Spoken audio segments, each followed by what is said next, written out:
on, everyone? Welcome back to another edition of Sports to the Wire. For those of you who are new to the channel, I am your host, as always, Rashid White. All right, we're going to be doing another Charles in Charge Dreamerspro over here. My boy has a meltdown, you know, over the whole Dallas Mavericks situation. I just think this man really does not know basketball whatsoever. Like I said, this is the only thing in a profession where you don't have to play it on any level. You know, and I'm not saying just from Dreamerspro, but I'm talking about the Nick Wrights and the Broussards and the the Colin Cowherds, the Stephen A's. I mean, all peas in a pod over here can say stuff and comment on stuff and get paid for something and have people listen to them with no experience playing the game whatsoever, man. I mean, it really, really astounds me. I'm just like, wow. I don't get it. All right, so we're gonna go into Dreamerspro over here, and we're gonna listen to him, and this is gonna be a funny one. Get your popcorn ready. I don't know what I'm gonna say about this man over here. I don't know what I'm gonna say, but you know, it may be some crazy stuff. I am going to try to keep this professional, but I don't know, man. Knowing me. Entering the play-in on Friday, the Dallas Mavericks still had an outside shot at qualifying for the play-in tournament. They were one loss back to the number 10 Thunder, who do hold the tiebreaker, making that an effective 2-game deficit with 2 to play. The Mavs needed to win their last 2 and have OKC lose its final game versus the Grizzlies. Not likely, but possible. Instead, the Mavericks, a team that traded for Kyrie Irving with at least an internal intention of competing for a championship, unapologetically punted on any chance that they might have had at a postseason by sitting Irving, Tim Hardaway Jr., Josh Green, Maxi Kleber, Christian Wood against the Bulls for precautionary reasons, furthering the slap in the face to all the fans who paid to see the game and the Mavericks fans who were holding out hope for their team.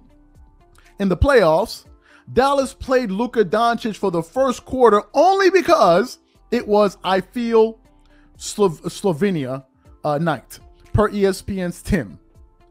Doncic didn't want to disappoint his countrymen who came to see him play. This is such a shameful look, not just for the Mavericks, but for the NBA as a whole, as this problem of the best, most marketable players becoming increasingly less dependable to actually play, for one reason or another, continues to damage the league's reputation and product. If you don't know why the Mavericks pulled the plug on the season, it's because they entered Fridays tied with, coincidentally, the Bulls, their Friday opponent, for the 10th best lottery odds. The 2023 first-round pick that Dallas owes to the Knicks as the final piece of the Kristaps Porzingis trade is top 10 protected, meaning if the Mavericks 2023 pick lands at number 11 or lower, they lose it to New York. Under the current lottery structure, it's a sensible move. All right, now I know the actual Dallas situation, them actually losing the game on purpose is actually, it looks like they're trying to actually lose, but excuse me. But sometimes a loss is not really a loss. I use the whole Star Wars analogy. Anakin Skywalker was actually supposed to actually defeat the Emperor, but then he joins the Emperor and then ultimately actually winds up defeating the Emperor in the end. You know, it doesn't go according to plan right now. Everybody wants to win, but if you have a plan and it doesn't work out, then you actually have to try something different. And listen, Doncic was actually banged up this year. They made a trade with Kyrie Irving. They lost their best defender in DFS, Dorian Finney-Smith. Spencer Dinwiddie, you see the way he's actually playing right now. I mean, he would be a huge help in terms of his ability to actually get downhill, running offense, and actually he actually is really a really really good defender, you know, in terms of like, you know, you see how when he wants to, he can actually really defend and guard, and he's really excellent sliding his feet. So I don't blame the Dallas Mavericks over here, man. This has been happening for years. I don't know why guys is going out on a tangent about this, but let's finish up with Dreamerspro. Man, this dude is just... That's why the structure stinks. Anything that encourages an NBA team, considering the money these guys make and the money in turn fans are expected to pay in either the form of tickets or cable packages, to put a product on the floor with the intention of losing games is unequivocally a terrible, borderline insulting thing. The last month of every NBA season is always, to some degree, become a tank fest. And you understand why, as it does make more sense to prioritize lottery positioning than it does to maybe sneak into the play-in tournament, only to get bounced a few days later when it's still alive for the playoffs. And the article basically goes on and on and on. You guys can go definitely check it out there. I want to quickly say this, and I mean this. There's a lot of trash, garbage content out there being produced on a range. Yeah, I think you got to refer to what yourself, too. You put out a lot of garbage content, boy. You do. You put out a lot of trash content. You're one of them. Things, but especially on NBA content. And one of the things we pride ourselves in this particular company here, is putting out high level, quality, consistent, well thought out content. As you guys can see, we don't even swear on this channel. Oh my gosh. It's not because I don't know how to swear. It's because we want to position ourselves in a particular way that people take us seriously. Number two. But you never played basketball. All right? You never played basketball. How am I supposed to take you seriously when you don't understand what it's like to go through an injury? You never played the game before. You was never into any kind of athletics. All right? I heard you said that, in your first Ben Simmons video I ever heard you put out, that you were into track and field, and then in another video you said that you weren't into track and field. That you never said that, which is a lie.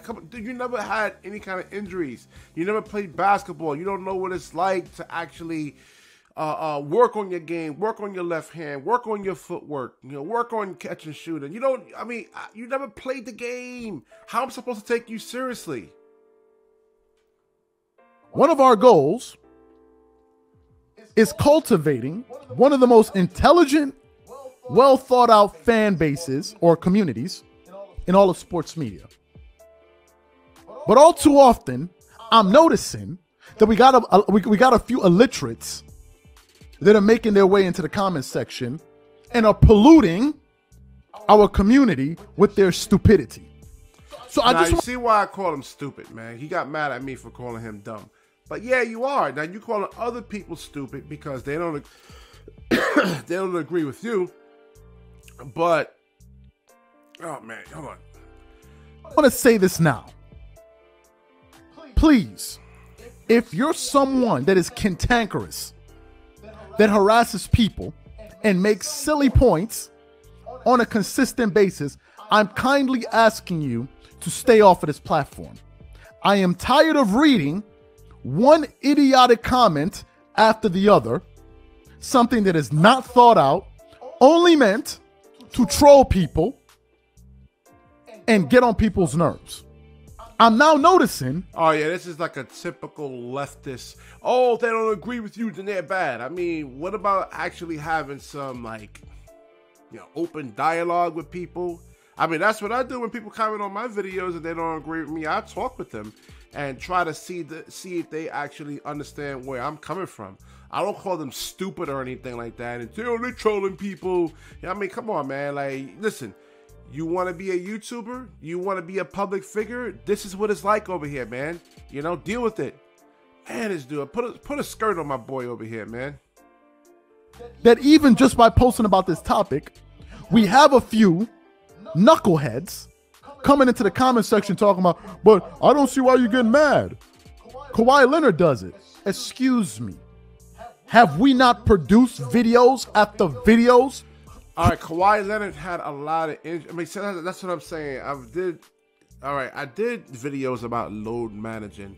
It's a different era. It's a different age. See, that's what I'm saying. Charles, if you actually went out there and you actually go play basketball and actually have to go out there and guard elite shooters, then you would understand that it's really, really, really hard on your lower extremities. It's not easy. I said this before. I'm a big guy, and there's times I'd rather play down low, get hit in the face, literally elbow in the face, you know, get banged down low, get knocked to the ground, than have to scramble out on that three-point line and chase these guys off the line and close out. I mean, it's hard. It's actually really taxing on your lower extremities, your knees, your ankles, your feet. Okay? I mean, you got to fight through screens, like big guys coming up and setting picks, and your team not communicating and say, hey, screen left, screen left, screen right, screen right. You know? So it's not easy. You think this game is easy. This is not an easy game to actually play. And it's not an easy game to actually master, which is only why 1% of players or people who tried to make the NBA make it. Only 1%. It's hard. This is not easy. All right? So please spare me with your fanboy bull. All right, I'm trying not to curse over here. Keep this family friendly. You know what attitude, your nonsense over here, man. Please spare me with the nonsense. All right? So, yes, teams, sometimes some players do have to load manage. You know, you go out there, you play basketball. Anybody that plays basketball, I don't care what level it is, you're going to get hurt. There's going to be injuries. Some are going to be bad. Some are going to be like in the mid-tier. Some are going to be like minor stuff. But you're always getting hurt out there. You're always getting hurt. You always have some type of an injury. Always. All right, so listen, please stop listening to people trash content like this over here. Your man Charles, I just don't know how and why people actually listen to him. I guess Hitler was right. I mean, the more and more lies that you actually say, the bigger the lie, the more the people actually really truly believe it, though. You know, so I get it. He wants to see the fans play. You know, but the Dallas Mavericks, let me get back into them. I mean, listen, it's a garbage roster. There's what do you call it? They have a lot of holes, you know, in terms of their starting five. In terms of Kyrie, yeah, they need more size. You got to get someone that can rebound. Maybe they ain't looking for a superstar or anything like that with a 10th pick. Maybe they can get a guy that can actually do some rim protection, can play some defense. They can give you like 32 to 35% three-point shooting. That would be great. That would actually be good, you know. So sometimes, like I said before, sometimes when when you lose, it's not a loss. Don't think so negatively. Think about the bigger picture. Look at the New York Knicks. They made the playoffs and they didn't make it, and look where they at right now. You know, think bigger picture.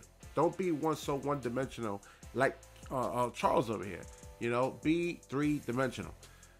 Be a three-dimensional thinker. All right, so I'll wrap this video up. If you like the video, like, comment, subscribe. Certainly share this video. And when you share, the universe certainly shares back with you. Peace.